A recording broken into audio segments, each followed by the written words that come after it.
Smackdown review for the May 30th episode of Smackdown. I'm Will, that's Brandon. We're the Cousins of Destruction Wrestling Podcast. As always, let's cheers. Talk about some wrestling, huh?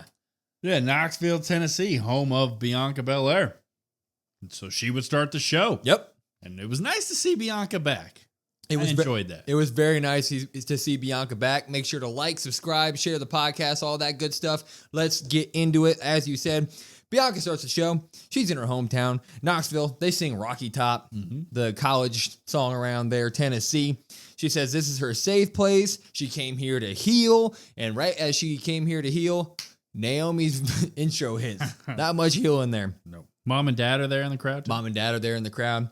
And her mom is in like a wheelchair, which we'll swing back to that in a moment. But Naomi comes out and says, finally, you're back. I just want to talk to you, B. She says, I just want your forgiveness. And immediately she's already tearing up, crying, given the Naomi acting job that's just incredible throughout this entire heel run. She says, I'm begging you. I want to fix things. I've been trying to communicate with you. And I just want to move forward. I went through your parents' house looking for you. They weren't there, so I let myself in. I looked through a bunch of photos, and I saw a bunch of happy times with you and me, and it reminded me of our fun times as a tag team. And obviously, Bianca was like, why the hell did you go in my house? First off, you don't do that. If you do that again, I'm going to be beating the hell out of you. Second, we're done. You betrayed me and Jade, so we're just done. Don't ever come against me. Don't go around my family. All that stuff. And Naomi, her crying turns into like a evil, happy smile, like a Joker smile. Very almost sinister. Yeah. She says, it might be good if you and your mom were in a wheelchair. Okay.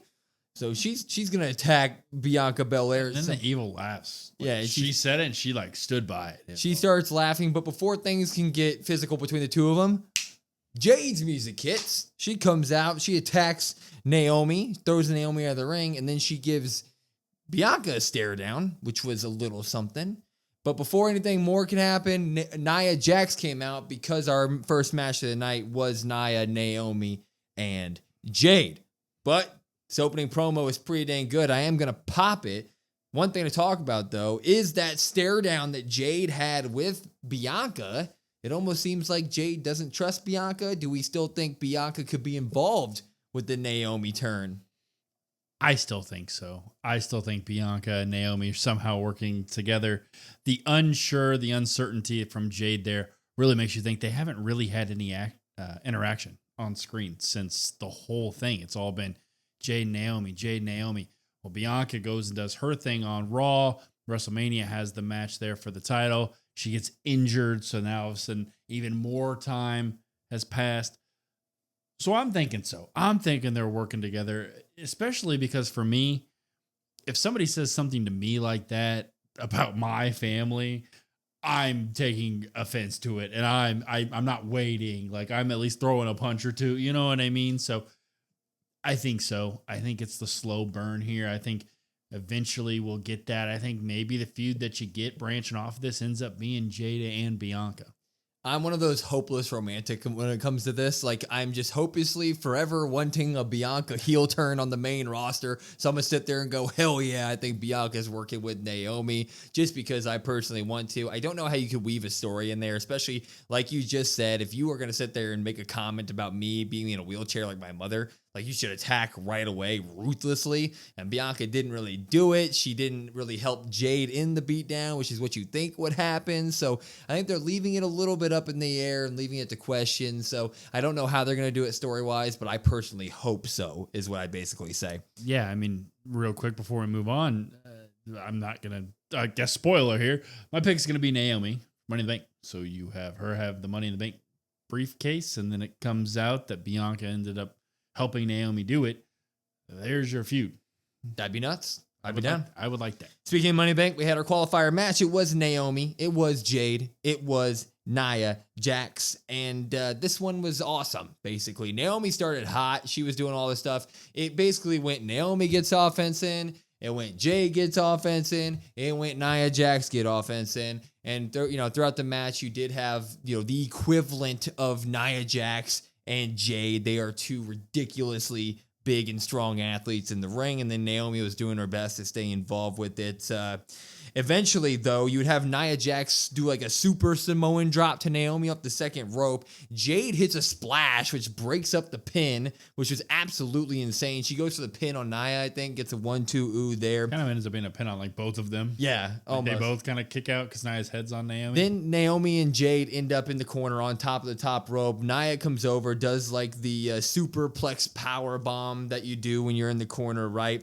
And she takes both Naomi and Jade over to the corner, stacks them up, wants to annihilate both of them. Naomi's on the top. When Nia drops the annihilator, Naomi gets out of the way so that she annihilates Jade, and then Naomi rolls up Nia. Looked a little iffy on the show, but it is what it is. Naomi rolls her up. 1, 2, 3.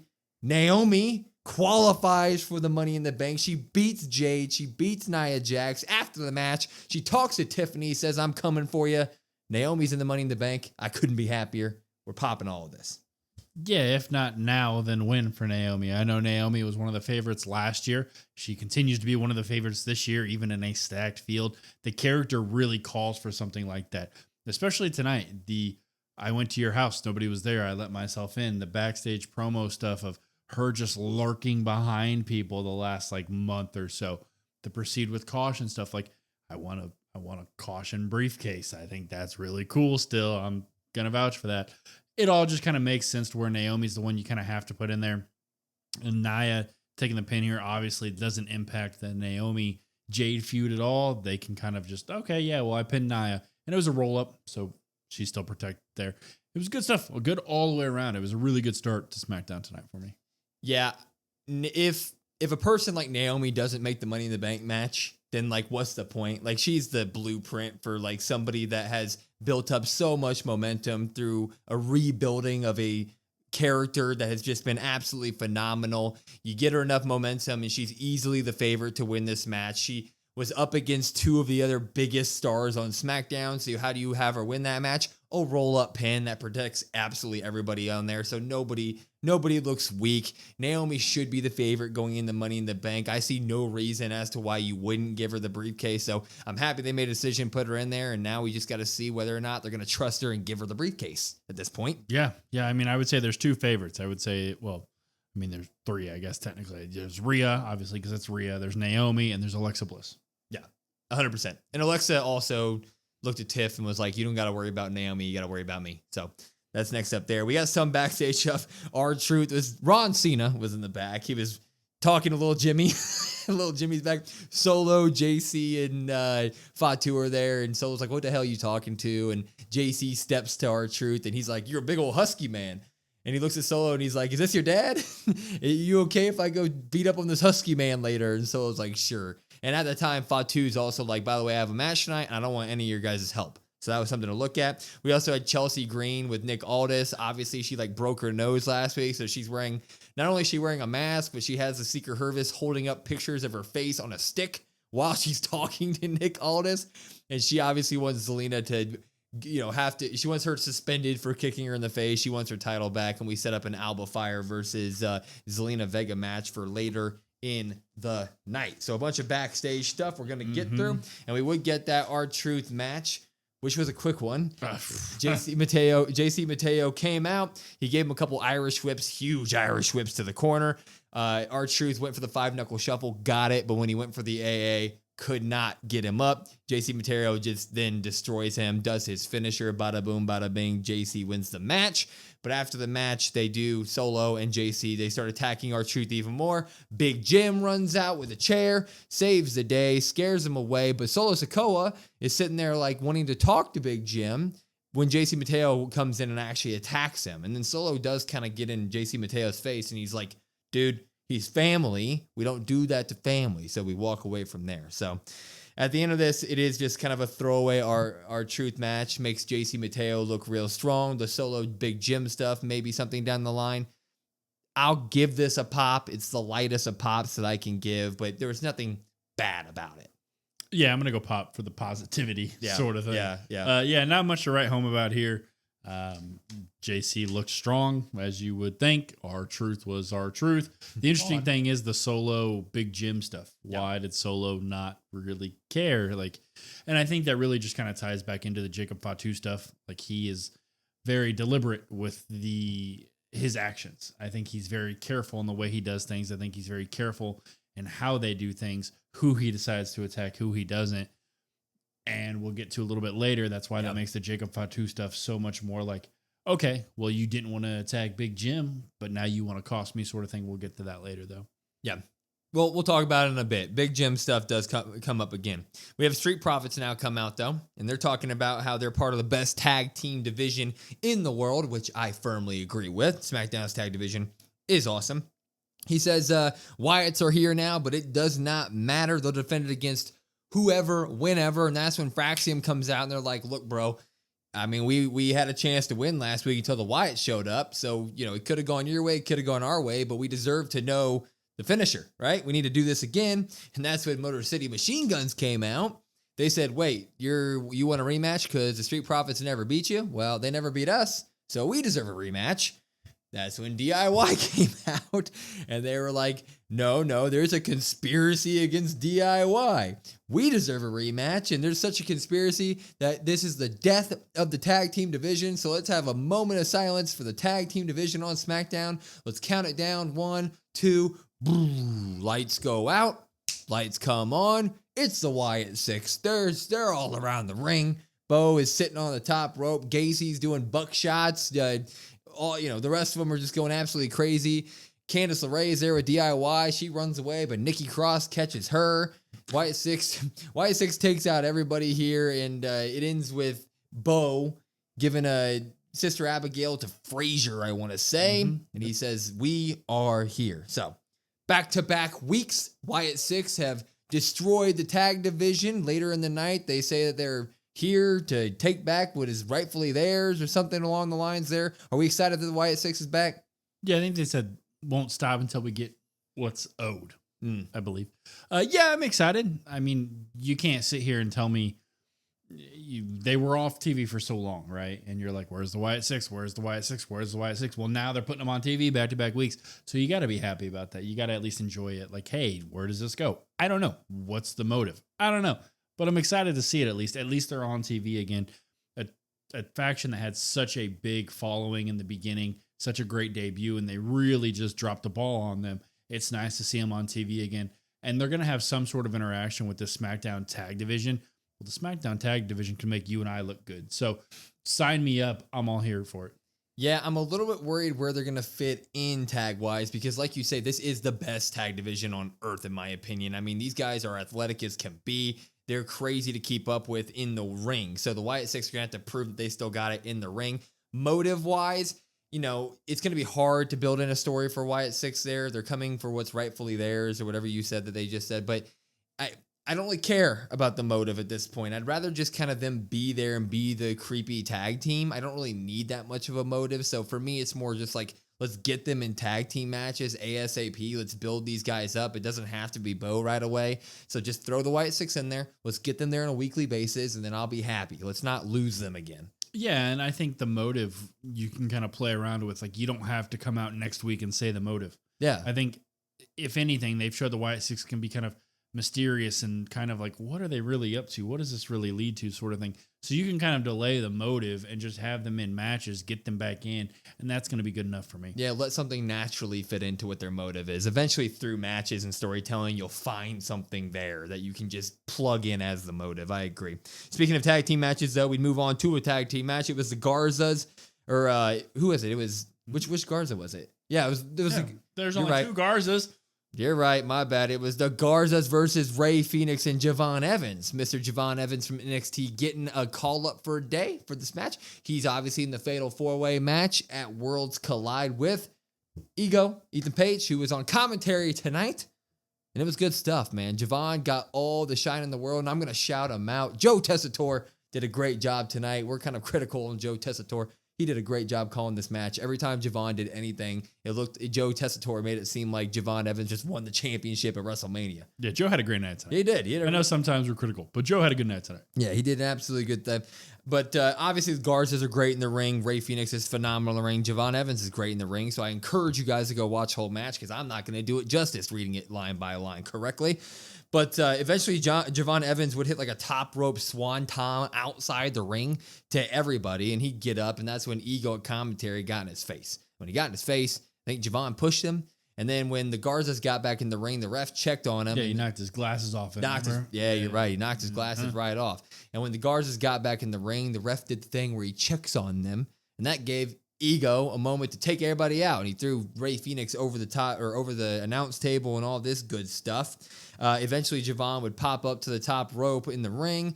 Ego would take his foot out or something, push him off. He'd get involved in the match there. Yeah, because Santos distracts the ref by flexing on the far side. Oh, you're right. Santo hopped up on the apron and literally just flexed, and the ref was like, "What are you flexing at me for, bro?" But Ego would hit Javon out during this, and that's when the Garzas hit the MTY onto Javon and get the win here, 1, 2, 3. But this match was great. Javon Evans makes his main roster debut. He won't be on the main roster, I don't think, as a staying factor, but one day he will be, and it's great to see him there. I'm going to pop this, man, 100%. Yeah, I feel like you have to pop this. This match is very high-octane, fast-paced, just team bouncy, as we like to call it. It was awesome stuff. It was good stuff. I agree. I don't think this is a permanent call-up. This is hey, Worlds Collide is the same day as Money in the Bank. Hey, it's earlier in the day. Hey, Javon Evans, Ray, and Legato, and Ethan Page, all of these people are all in matches. So go check it out. And it was phenomenal. I mean, if you weren't already going to watch and you saw this match, you're like, yeah, you know what? This is all pretty cool stuff. So kind of like a promotional match is kind of what I want to call it. But it was fantastic. It was fun. It was exciting. You got the heel team winning, so that kind of gives Legato some stock that they really kind of haven't had because Santos and Berto are kind of at odds. It's fun. Nothing to complain about really for me. Yeah, my takeaway is if you're not aware of Javon Evans and Ego for that matter, check out NXT every once in a while. They do absolutely phenomenal stuff. Those guys are on the come up, and this won't be a permanent main roster slot, but man, by end of the year, it just might be. So look out for them. That's when we would have our Zelina Vega Alba Fire match. Yep. Man, I hate to be negative every time we talk about Zelina Vega. I do. But, I mean, what they give us just isn't good stuff, man. I'm sorry. It starts out very back and forth between You don't have to be negative then. You can be positive. I'll be positive. This was phenomenal. They got back and forth for about 30 seconds until Chelsea Green distracts the ref, and that's when Piper Green grabs Zelina's foot. Piper Green is what I'm going to call her. And she grabs Zelina's foot, and we go to commercial break. And by the time we get back from commercial break, Zelina's back on top with momentum. And then she hits a top rope Meteora, gets the 1-2 ooh, and that's when she goes for a moonsault, and she does miss it. Alba Fire hits a Swanton Bomb after that, gets the 1-2 ooh, and that's when we get Zelina Vega rolling out to the outside, and Chelsea Green takes off her rainbow mask that she has and has Piper Green hold Zelina Vega, and she goes to hit Zelina with it, but Zelina gets out of the way, and Chelsea smacks Piper right in the face with her mask. Zelina runs around the ring, gets into the ring, eventually hits the code red onto Alba Fire after Chelsea Green accidentally distracts Alba Fire. And 1, 2, 3, Zelina Vega gets the win here. This Zelina Vega title reign so far has been just a conglomeration of the Secret Service looking like a bunch of idiots. I don't really think anybody's getting built out of this. Alba Fire looks dumb. Piper looks dumb. Chelsea's phenomenal, but her character's starting to look a little stupid. So I just think this is all around a down for everybody involved with it. So I'm giving it a drop. Not going to be positive on that. Not going to be positive. I'll be positive. I'm positive this sucked. I'm positive. The heel turn. I'm positive that Chelsea would be a much better U.S. champion. I'm positive she was. I'm positive they're making me lose interest in the Secret Service. Yeah, see, that's 3 positives right there. Yeah, you just talked about it a little bit. Nobody's really kind of looking good. There's not a whole lot of stock being built up for Zelina here. Zelina is just continuing to, just destroy the Secret Service. She's continuing to destroy Chelsea Green. If it wasn't Chelsea Green at this point, we would be like, why does anybody care? Why would anybody care, sort of thing? And realistically, I think they're testing the patience of people who are fans of Chelsea Green. I mean, how many times can you continue to come out and have the same story, the same match? You look the same exact way. Well, you just got your nose broken last week. And this week, okay, yeah, you get some payback. You got nothing. So at the end of the day, it's like, why should I really care? Now, what I am excited about is after the match with Julia and Zelina Vega. I think that's going to be the route that they go. But in terms of the Chelsea Green Secret Service stuff, we've talked about it before. They really had like a golden opportunity here, a green opportunity, you could say. And they just kind of threw it away.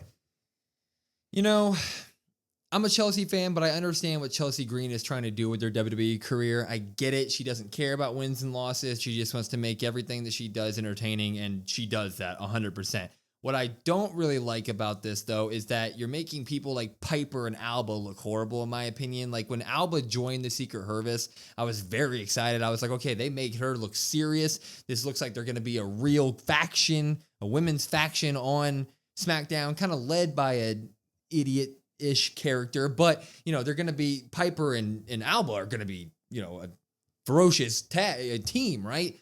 No, they just look dumb. And I don't think Zelina is getting any stock built up from what she's doing in these matches. It's just Chelsea looking like an idiot, leading to Zelina wins. Zelina's walking away being the champion, but the real takeaway is Secret Service is kind of just dumb. And so I don't think that builds anybody here. Yeah, I don't think anybody came into this match and came out the other side looking better. Yeah. And you could say that for multiple weeks now at this time, I would say.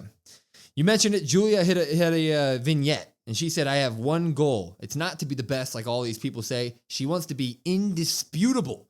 Love her or hate her, it doesn't matter. She's impossible to deny. That was phenomenal, by the way. Awesome. I'm gonna give it a pop. It was basically nothing, but I'm popping it. And Julia runs into Zelina afterward and says she sees herself with that title. So that's coming down the line, which, you know, just do it before the next episode of SmackDown even comes on. Just do it. Just give her the belt. Well, Julia obviously has the Money in the Bank match. Yeah, she can go in the money. She can go in the Money in the Bank match as champion. Yeah, I mean, so obviously she's kind of out on winning the Money in the Bank. You kind of played your cards there, but this is going to be phenomenal. I mean, the matches are going to be good. Julia's fantastic in the ring, at least. I like it when they do these types of promos. I like it when, I mean, the lighting, the way that she was speaking, the subtitles, because, you know, obviously English isn't her first language. Fantastic. Yeah. I mean, this was really awesome to see. And kind of like what they did early on with Shinsuke, at least you're like, I'm bought in. Sign me up. Yeah, she should be the workhorse of SmackDown. I mean, Julia has sky's the limit, such an overused term, especially for young people in wrestling, but she is truly one of those talents where it's like, just put Julia in every match possible on SmackDown, man. She'll shine. The real question is, though, is if she takes that title off and Jordan Grace gets called up. Oof. Do you run that? Oof. Just run it back? Oof. Just do it? I'm looking forward to it anyway. It's going to be awesome. I mean, Damian Priest, he's now coming out. He's got a shiner after his match at Saturday Night Main Event against Drew McIntyre. And he says, ever since I beat Drew, it's like I've been breathing in fresh air. He says he went to war with him, but it's all in the past now. And he goes, but Drew, guess what? I still can't stand your ass. That's what he said. No respect for Drew's way. But then he calls out Jacob Fatu. He says, I respect you, but I don't respect the crew you run with. At some point, you and I are going to fight. And if your crew wants to get involved with that, I'm coming for them too. And he goes, I will always be El Campeón. And I can't really pop or drop this. I just think this is kind of a nothing burger. He kind of didn't say anything. I'm looking forward to what a Jacob Fatu, Damian Priest matchup could look like. But this was kind of just like, Damian Priest is still here. We now know what he's doing next. So it's fine by me, but it didn't touch me in any way. Yeah, I mean, it's going to be a match I'm excited for. Yeah. Like, that's cool. Two hard-hitting guys. I'll drop it. I feel like it went a little too long, and then at the end we ended up going long.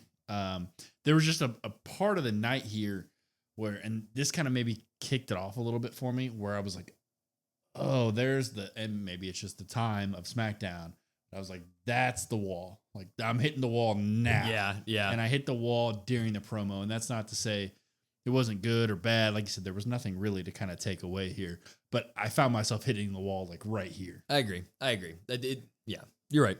Money in the Bank qualifier, round 2. Jacob Fatu Mello and Andrade, these two put on a show, or these three put on a show because all of them are freaking awesome. Miz obviously comes out with with Mello. He come out with all of them. He just came out with all of them, I guess. And he would try to get involved right away. Obviously, everybody was trying to cut down the tree that is Jacob Fatu. And when the Miz tried to get on Jacob Fatu's nerves, Jacob Fatu sent him into the barricade and then tribal cheeks him into the barricade. That was the end of Miz for the rest of the night. Needs help out at that point. Some powerful cheeks. Powerful cheeks. The match was incredible the entire time. Once again, I couldn't do it justice running through every single part of it. So if you could, just go watch it. It's phenomenal. But eventually, JC and Solo would come out to try to quote unquote help Jacob Fatu. Jacob Fatu gets momentum. He starts moonsaulting everybody, and he hits Mello with one. And Solo starts celebrating on the apron, and the ref kind of looks at him, and Jacob Fatu looks up, and he's like, he tells him go again, and then he goes, go again. Yeah. He does the Jacob Fatu shake, and he goes, go again. He goes, go again. And even JC at that point looks at Fatu, and he's like, do it again. And Fatu is like, he's in the moment of, he steps to JC. Yeah, he steps to JC. He's like, you stop telling me, you're not my family. Stop telling me what to do, man. That's when Big Jim arrives earlier in the night. And he chases off Solo and JC Mateo, and the match spills to the outside of the ring. And no, that's it. Earlier in the match, though, there was a spot where Jacob Fatu went for a barricade, tribal cheeks on both Andrade and Mello, and missed and went through the barricade. And so he was able to recover from that. So I don't want to get everybody mixed up there. But while all this is happening with Big Jim, Jacob Fatu goes to the outside to deal with it as well. And inside the ring, Andrade hits the message on Mello. 1, 2, 3. Andrade actually qualifies for the Money in the Bank over Jacob Fatu, over Mello.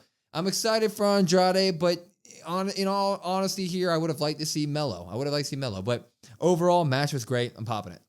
Yeah, I'm going to pop it. It was a fun match. Maybe a smidget too long. Yeah, it was long. Maybe a little bit. It was long. Kind of tough to keep the attention. It's getting me all choked up. That's how good the match was. Yeah. You talk a little bit about Andrade getting the win here. Surprising, to say the least, I would say. Definitely I thought personally, a Fatu Solo, both in Money in the Bank would be kind of a cool story. You also have Mello, who's kind of that next guy up. He is him, but he never really seems to capitalize on being him. So Andrade, somebody that, we talk about people being underutilized. Andrade, perfect. Yeah, throw him in there. We think that none of these three were going to win anyway. Kind of just a giveaway spot in a sense. Andrade's really good in ladder matches. He's got a good mix of high-flying offense, but also some strength, and he always does some cool stuff in ladder matches. So, yeah, awesome. He's for sure going to have some good moments in there, but I'm with you. This was kind of a throwaway spot is what it felt like. If Mello would have qualified, I would have at least had a little bit of hope, maybe, just like the young guy who's had so much backing for so long. You could talk yourself into him winning. Would he win? Probably not, but you could talk yourself into it. But when Andrade win, this was probably the first qualifier out of both sides where I looked at it and I was like, he's going to do great in the match, but like no chance there, right? So it was a little bit throwaway. It would have been kind of a cool, before we move on, a cool dynamic, I would say, for either one of the other two, either Fatu with the U.S. title and Solo in the briefcase. That would have been an interesting dynamic. Also, Miz kind of being the mentor to Mello, and Miz being like, cash in, don't cash in. I think that would have been kind of cool. Yeah. And he keeps Andrade, or what does he call him? Dre in it. That'd be cool. I do want to touch on this real quick. We got announced our final 2 qualifier matches on Raw. It is CM Punk, AJ Styles, and El Grande on the men's side, and Liv, Ivy Nile, and Stephanie Vaquer. What are your early predictions for the last couple qualifiers?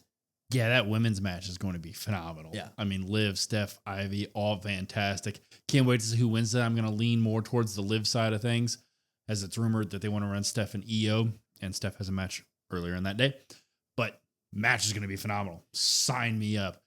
The men's side, gonna be a good match. Styles and El Grande are both legends. Punk, also a legend in his own right. Trying to be positive, but obviously I am very upset there's no Karrion Kross there. I think it's kind of a big misstep to not have Kross in some sort of qualifying match. Being the merch seller, giving him some backstage promos, some vignettes at times, having Scarlett standing on the ladder. I thought it was very symbolic this past week. Okay, perfect. He's going to be in the match. So to not have him in a qualifying match at least seems like a big misstep. I feel like you could have made some room somehow for him. Yeah, I do agree.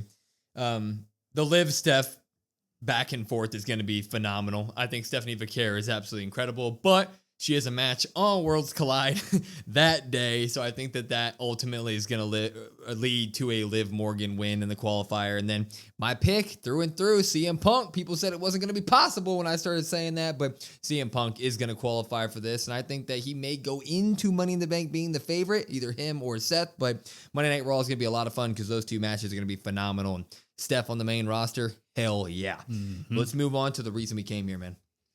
Final segment of the night, it was John Cena and Cody Rhodes. Cody Rhodes obviously returning at the end of Saturday Night Main Event. They obviously have a tag team match coming up at Money in the Bank next weekend. So big things are coming. Cody enters first. Cody says at Mania 41, he went home. He had himself a doubtful moment. He drank a little bit. He asked a friend if he was a good champion. His friend told him yes, and he felt good until he started thinking about things. And he thought about the final boss and selling his soul, which irked me a little bit that he said that. I don't like bringing up The Rock at all. I feel like they had to touch on it. I understand. I get the sentiment, but it is also one of those things. It was such a story up to Mania that you got to touch on it. I know. He got signed to a new movie too, so we ain't seeing that man anytime soon. But he said he also thought about John Cena doing exactly what he said he was going to do. He said to Cody that he would make him make a choice at WrestleMania, and when that choice happened, he hesitated, but he's never going to hesitate again. He doesn't care how many dates John Cena has on his contract left. The dates are not his expiration. Cody Rhodes is his expiration, but he's also here with good news. He has a surprise for everybody, and that man's name is Jey Uso. So Jey Uso comes out. Jey Uso has a mic, and we go to a commercial break. We come back, and instead of saying anything, he goes for his encore of his Yeet Fest that he does so well. And before his music could end, John Cena's music hits. He does get a little bit of an encore. Not the usual long encore. Yeah. He gets a little bit. Cena cuts it off halfway through. I thought, man, he was yeeting before the break, during the break. And at this point, we have like 10 minutes left in the show. And Cena stormed into the ring. You could tell that like it's time to make up some time. But he gets in the ring and goes, I'm upset. All you guys are wannabes. He goes, Cody Rhodes, you're a John Cena wannabe. Jey Uso, you're a John Cena wannabe. You want my fame. You want my fortune. And then he said, it makes me sick. There's only one other person other than me who has the fame, who has the fortune, who has the hustle, loyalty, and respect. And he points to the entrance ramp. And Logan Paul's music hits, and that crowd loses it. You could tell they didn't know whether to cheer John Cena or boo what the hell he was saying because it was Logan Paul. WWE has put themselves in a really good situation there. I mean, they made their mind up real quick. Yeah. It was cheer John Cena, cheer Jey Uso, cheer Cody Rhodes, and boo the hell out of Logan Paul. Logan Paul comes out and the crowd's going nuts per usual. He yells at him, you're crying. All I do is speak the truth. He says, you guys are stupid people. This is history that you're blowing right now. You're supposed to be, you're sitting here, boom, when you could be watching history. He goes, you're pathetic because but you do get to see this. There's a bright spot. You're all pathetic, but you get to see this. I'm standing in the ring with John Cena. And I should be champion, but Jay got lucky because Cody saved him. It's a bunch of Nepo babies in this ring facing self-made men as he points to him and John Cena. The line about Nepo babies standing on third thinking they got a triple, I thought, oh man. Yeah. I said, John must have wrote that line for him. John must have That's a dang good line. He goes, no one believed in me, but look at me now. He says, my time is now. And then he looks at Cody Rhodes and Jey Uso and he says, if you want some, come get some. This is Logan Paul saying this. And of course, when he said that, Jey Uso got the mic and said, we ain't got to wait till Money in the Bank. We can do it right freaking now. And John Cena is like, he's doing his thing that he's done this entire heel run where he talks that smack and then he wants to leave the ring. He doesn't want to fight. He's not there to fight.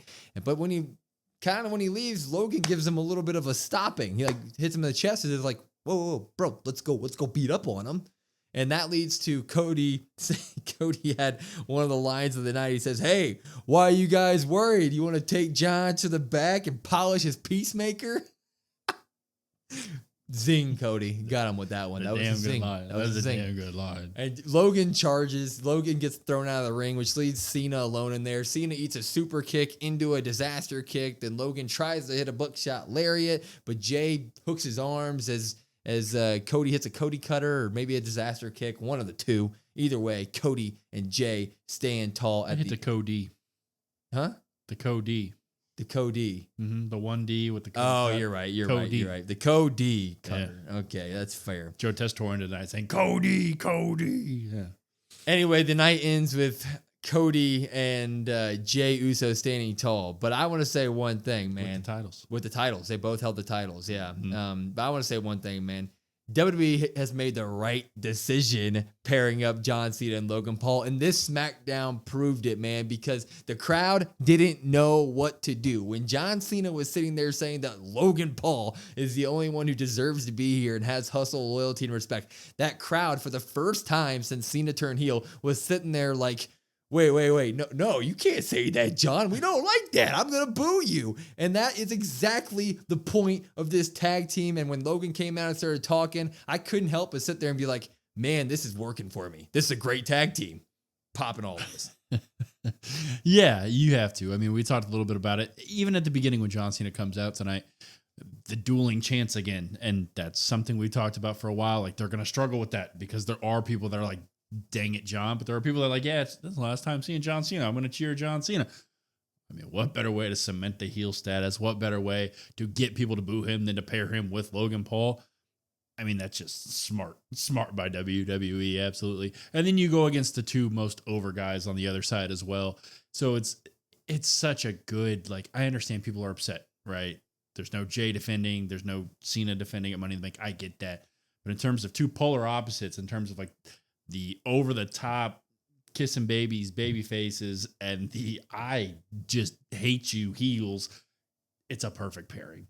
If this doesn't work, then John Cena is just not going to get booed for the rest of his entirety of being a heel in the WWE, and that is what it is. But I just think that this SmackDown proved it right, that this was the right decision. You're 100% right. How do you do it? You pair him with the nastiest heel in terms of what fan reactions are, and you literally put him up against two guys who can't get booed unless they're standing across the ring from John Cena. So they're doing their absolute best to try to get the boos, and I think it's going to work. I think Money in the Bank is going to be great. I think SmackDown sold me on this match, which feels like a total gimmick, but I'm now invested in it. So, like, mission accomplished, WWE.